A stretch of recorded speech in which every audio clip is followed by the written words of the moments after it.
am Sarah. And I'm Kat. And welcome to day 4 of the Trail Ready Movement Challenge. Today's exercise is squatting to sit.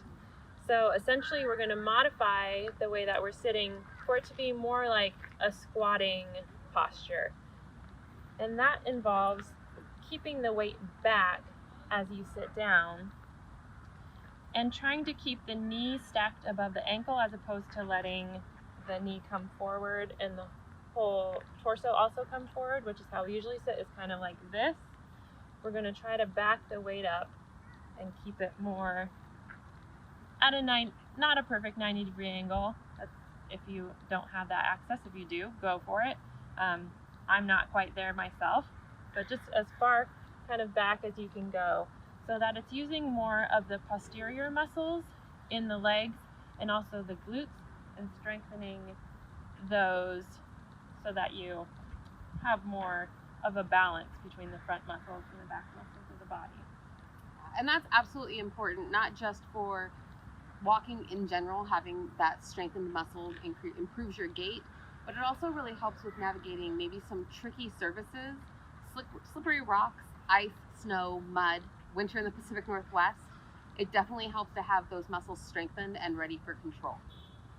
And the way to incorporate this into your everyday routine is pretty easy because most of us are sitting. So every time that you sit down, or if you want to link it to a specific time, like the first time you sit down at your desk for the day, for me, it's actually when I'm going to the bathroom and when I am sitting on the toilet. I've linked that in my head to like try to more mindfully practice how I sit. And what you just want to do every time that you remember while you're about to sit down is to try to hold that kind of squat posture as long as you can, kind of controlling the movement, and then just get as far as you can go and do what you need to do to get the rest of the way. It's not about being perfect, it's about making progress. We just want to kind of be mindful of how much we're using gravity to get down and momentum to get up, as opposed to controlling that motion with our muscles. Absolutely. And I would say, just from having learned how to do squats properly over time, another piece I would add is making sure you're mindful of where that weight is sitting. As you pointed out, with not going too far forward in the knees, you're also not standing on your toes when you squat. That weight's back in your heels.